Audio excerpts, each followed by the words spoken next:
How's everybody doing? Oh, we can do better than that. How's everybody doing? You know, it's amazing. So I went back home recently to Appalachia to visit my mother, and I had to pick up a couple of things for her. And as I was walking toward the store, I was taking a couple of steps, and I heard a voice in the background that said, "Junebug, is that you?" And I was thinking, my mother didn't name me Junebug. So I took a couple of other steps, and I heard, "Junior, do you hear me calling you?" And I said, well, that's getting closer to my name, but my name is not Junior. So I took a couple more steps, and I heard someone say, "Boy, I know you hear me talking to you." So I turn around, and it's my elementary school teacher. And she says, "Mustafa, how are you?" And I said, "I'm blessed." And she said, "Highly favored?" I said, "Yes, ma'am." And then she said, "I see you sometimes on TV." She said, "What's really going on? Do you remember what I taught you?" And I said, "Yes, ma'am." She said, "Let me hear it." I said, "We find these truths to be self-evident, that all men and women are created equal, endowed with certain unalienable rights, life, liberty, and the pursuit of happiness." She said, "That last part is getting a little hard, isn't it?" I said, "Yes, ma'am, it is." She said, "Well, what are you doing about it?"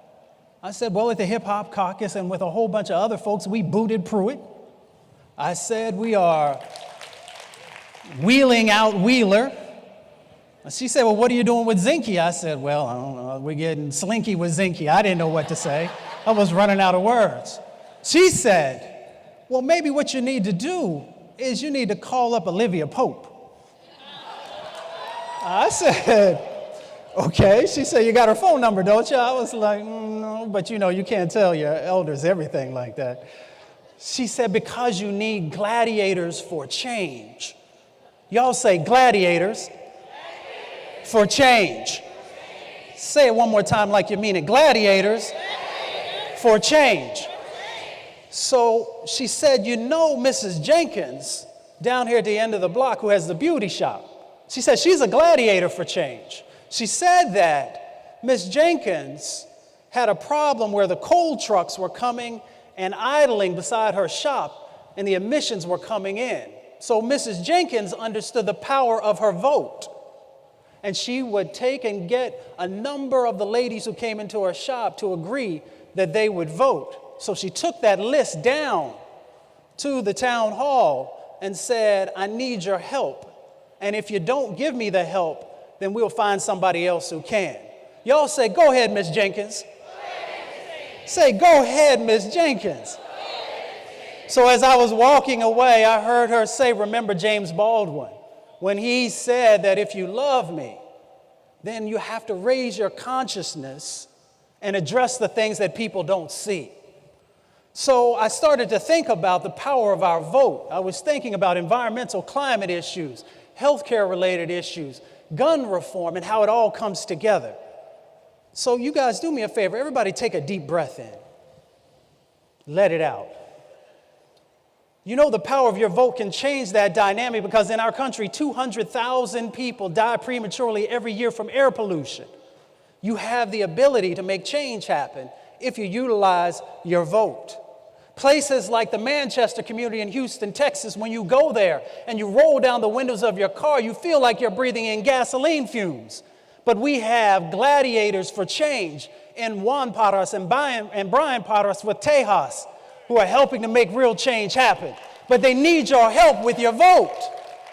If you slide down the coast a little bit further and you go to Port Arthur, Texas, you have a gentleman by the name of Hilton Kelly, who stands tall as a gladiator for change, fighting against the petrochemical corporations that are there. And each day, people's eyes are burning, their throats are burning. They're facing all kinds of public health challenges. But it's our vote that helps them on the state level and the federal level to make real change happen. But we've got to get engaged. By a show of hands, how many folks in the room know somebody who has asthma? Raise your hand if you know somebody. Everybody look around the room right now. It's amazing that there's not one hand that hasn't gone up. 27 million people in our country are suffering from asthma, 7 million children. And disproportionately, it is African American and Latino children who are going to the emergency room and who unfortunately are losing their lives. Our vote can change that. We can put people in who care about what's happening inside of our communities. We have gladiators in Flint with Little Miss Flint and Pastor Hawkins. And we know the impacts that lead is happening, but sometimes we forget that over 1 million children in our communities have been exposed to lead poisoning. We have to do something, and over 3,000 locations across our country have higher levels of lead. So we have to use our vote to make real change actually happen. Sometimes each and every one of us forget that we have power. I'm going to prove to you that you have power. Everybody stand up, if you can. I know some of y'all was out late last night on Bourbon Street.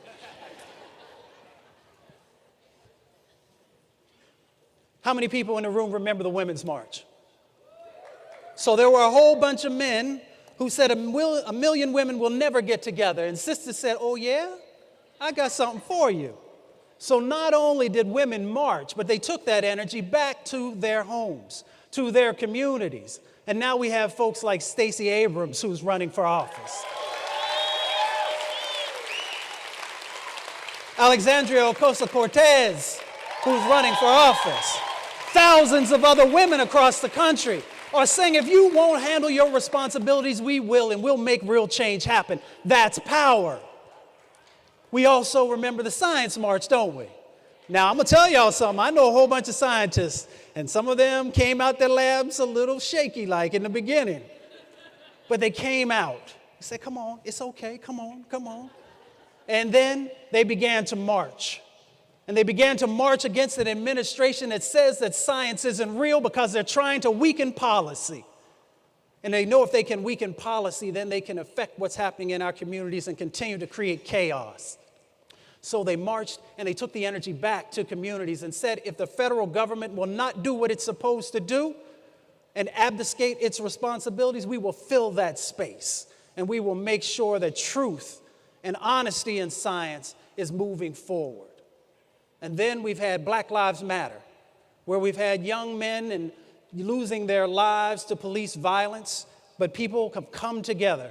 The Muslim ban, folks came to the airports and stood up and showed their power and how we can push back against injustice.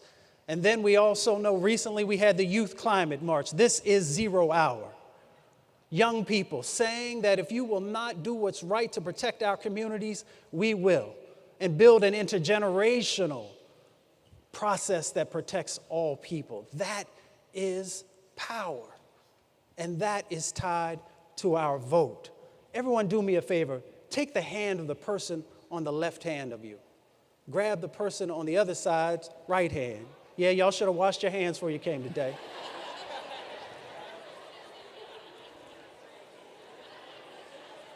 At the Hip Hop Caucus, we are all about building bridges. We use our artists and entertainers in authentic collaborative partnerships to make sure that real change is happening, that culture is respected, that we are creating content that helps to motivate and move people. But when you look around this room, what you see is that you have people of all faiths, Christian, Muslim, Buddhist, Hindu, Sikh, atheist, who are coming together. That scares people. You also find that we have African Americans, we have Latinos, we have indigenous brothers and sisters, white brothers and sisters, Asian brothers and sisters. That is power in that moment. And that is how we make real change happen. Dr. King said that we come to these shores on different ships, but we're all in the same boat now. Nothing could be more apropos than what we are dealing with at this moment. But we understand that there is power that exists inside of our vote. Everyone do me a favor. Everyone say power. Power. Say power. Power. I'm going to let it get real good to you now. Everybody drop those hands. Put your right hand in the air. Let it get good like 1968 at the Olympics. We're going to show folks in the state houses. We're going to show folks in Washington, D.C. what time it really is. Everybody say power. Power. I'm Mustafa Santiago Ali. Thank you so much for your time. Dad, this is for you.